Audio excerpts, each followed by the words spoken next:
Sunita Williams உள்ளிட்ட 4 விண்வெளி வீரர்களை பூமிக்கு அழைத்து வரும் பயணத் திட்டத்தின் முதல் கட்டமாக சர்வதேச விண்வெளி மையத்திலிருந்து டிராகன் விண்கலம் வெற்றிகரமாக பிரிந்தது.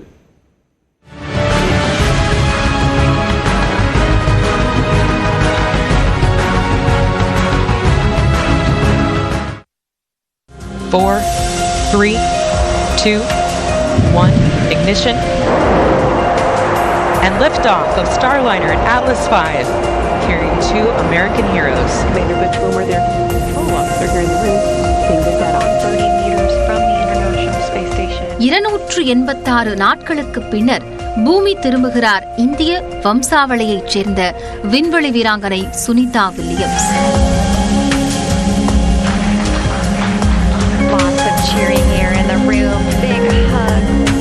8 நாட்கள் ஆய்விற்கு சர்வதேச விண்வெளி மையத்திற்கு சென்ற சுனிதா வில்லியம்ஸ் தொழில்நுட்ப கோளாறு காரணமாக அங்கேயே தொடர்ந்து தங்க வேண்டிய நிலை ஏற்பட்டது.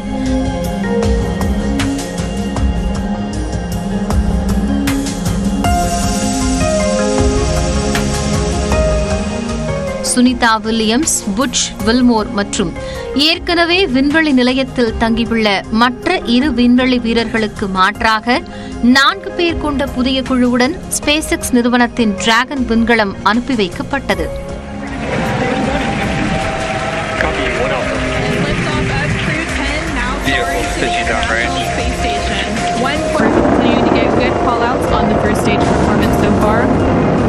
இந்த விண்கலம் நேற்று முன்தினம் சர்வதேச விண்வெளி நிலையத்தை சென்றடைந்தது.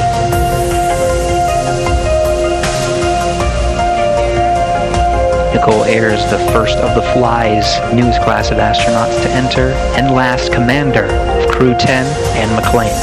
SpaceX Crew 10, welcome aboard the ISS.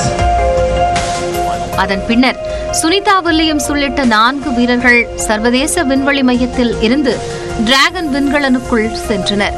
இந்நிலையில் சுனிதா வில்லியம்ஸ் அடங்கிய குழு பூமி திரும்புவதற்கான பணிகள் இன்று காலை தொடங்கின. டிராகன் விண்கலம் இந்திய நேரப்படி காலை 10:35 மணியளவில் சர்வதேச விண்வெளி மையத்தில் இருந்து வெற்றிகரமாக விடுவிக்கப்பட்டது.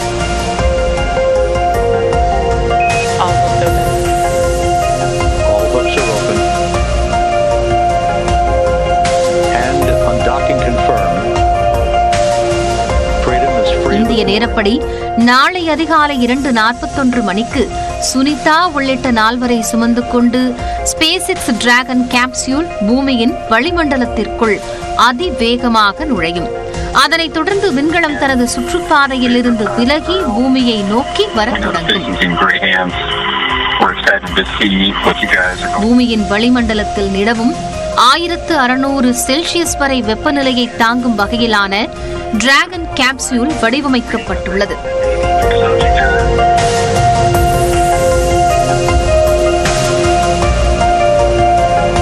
கேப்சியூலில் உள்ள சுனிதா உள்ளிட்ட 4 பேரும் வெப்ப கவசத்தால் பாதுகாக்கப்பட்டுள்ளனர். பூமியின் வளிமண்டலத்திற்குள் டிராகன் கேப்சியூல் நுழைந்ததும் 4 பேரும் புவியீர்ப்பு விசையை உணர்வார்கள். இந்த புவியீர்ப்பு விசையானது பூமியில் இருப்பதை விட 4 மடங்கு அதிகமாக இருக்கும்.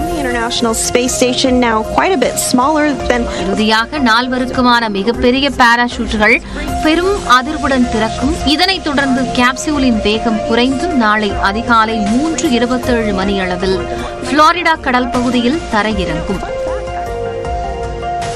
விண்வெளி வீரர்கள் 4 பூமியை அடைய 17 மணி நேரங்கள் பிடிக்கும். இதன் மூலம் 9 மாதங்களுக்கு பிறகு சுனிதா வில்லியம்ஸும் புட்ச் வில்மோரும் பூமியில் கால்பதிக்க உள்ளனர்.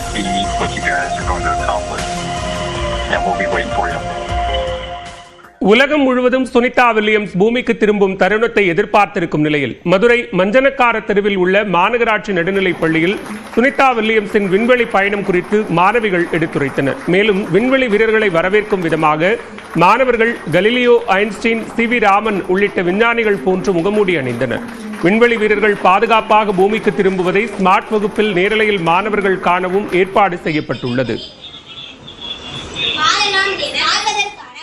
சுனிதா வில்லியம்ஸ் சர்வதேச விண்வெளி மையத்தில் 9 மாதங்கள் தங்கியிருந்தது அதிசயம் என்றும் அவருக்கு மன உறுதி அதிகமாக உள்ளதாகவும் இஸ்ரோ விஞ்ஞானி தேன்மொழி பெருமிதம் தெரிவித்துள்ளார். நமது செய்தியாளர் லிபிகாவிற்கு அவர் அளித்த பேட்டியில் பெண்கள் அனைத்து துறைகளிலும் அதிக அளவில் பங்களிப்பை வழங்க வேண்டும் என்று விருப்பம் தெரிவித்தார். விண்வெளி துறையில வந்துட்டு அதிகப்படியான பெண்கள் அப்படிங்கிறது இன்னும் பெரிய அளவுல இல்ல. அந்த அளவுக்கு எந்த ஒரு அளவுக்கு விழிப்புணர்வு வேண்டும் அப்படின்னு நீங்க நினைக்கிறீங்க? இப்போதைக்கு 30% உமன் இருக்காங்க. ஃபியூச்சர்ல இன்னும் அதிகமான உமன் வருவாங்க, கண்டிப்பா வருவாங்க. இப்ப வந்து பெண்கள் எல்லா துறையிலும் இருக்காங்கல்ல, சோ விண்வெளி துறையிலே வருவாங்க. இப்பவே நிறைய பெண்கள் வந்து இந்த டிசைனர் லெவல்ல இருக்காங்க. ராக்கெட் செய்வதிலையும் பெரிய லீடர்ஷிப் பொசிஷன்ல இல்லைனாலும் அந்த டிசைனர் லெவல்ல இருப்பாங்க. அவங்க எல்லாம் ஃபியூச்சர் இஸ்ரோவோட லீடர்ஸ். விண்வெளி வீரர் சுனிதா வில்லியம்ஸ் வந்துட்டு பூமிக்கு திரும்புறாங்க என்று அவர்கள் கண்ட சவால்கள் அப்படின்னா இதை சொல்லுங்க. டாக் பண்ணி அன்டாக் பண்ணி வந்துட்டு இருக்காங்கன்னு தெரியும். இங்க வந்த பிறகு கொஞ்ச நாளைக்கு அவங்க வந்து அந்த என்வாயர்மெண்ட்ல இருந்து அதுக்கப்புறம் வெளியே வருவாங்க.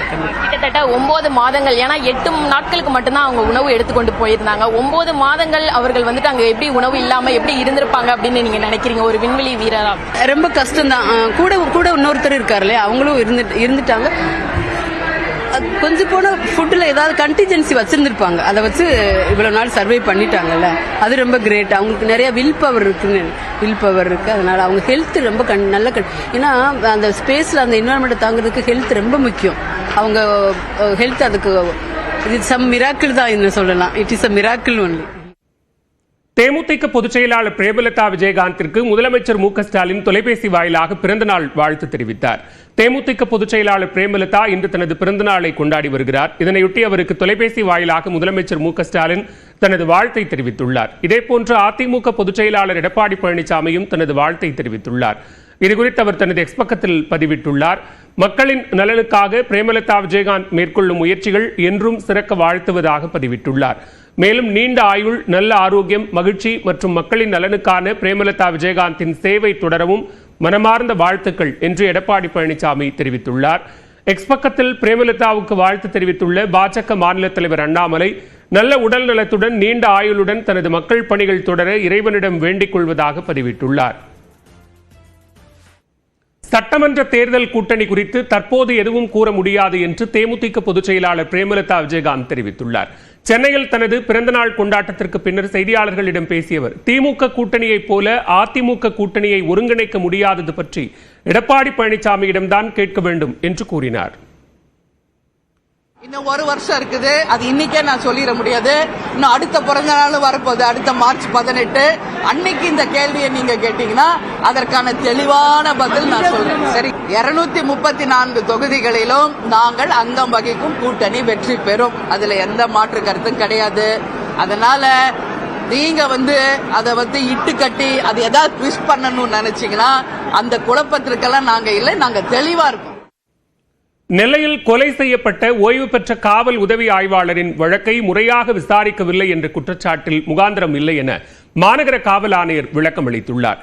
நெல்லை டவுன் பகுதியில் நிலப்பிரச்சனையில் ஓய்வு பெற்ற காவல் உதவி ஆய்வாளர் ஜாகிர் உசேன் படுகொலை செய்யப்பட்டார். இந்நிலையில் ஜாகிர் உசேன் வழக்கை காவல் ஆணையாளர் முறையாக விசாரிக்கவில்லை என குற்றம் சாட்டிய ஜாகிர் உசேன் உறவினர்கள் ஐஜி தலைமையில் இந்த வழக்கை விசாரிக்க வேண்டும் என்றும் அதுவரை உடலை வாங்கப் போவதில்லை என்றும் தெரிவித்தனர். இதனிடையே ஓய்வு பெற்ற காவல் அதிகாரிக்கு கொலை மிரட்டல் விடுத்து அவரை படுகொலை செய்யும் அளவுக்கு தமிழகத்தில் சட்டம் ஒழுங்கு சீர்குலைந்து இருப்பதாக விமர்சித்த பாஜக மாநில தலைவர் அண்ணாமலை, சாமானிய மக்களின் புகார்களை காவல்துறை கண்டுகொள்வதில்லை என குற்றம் சாட்டியிருந்தார்.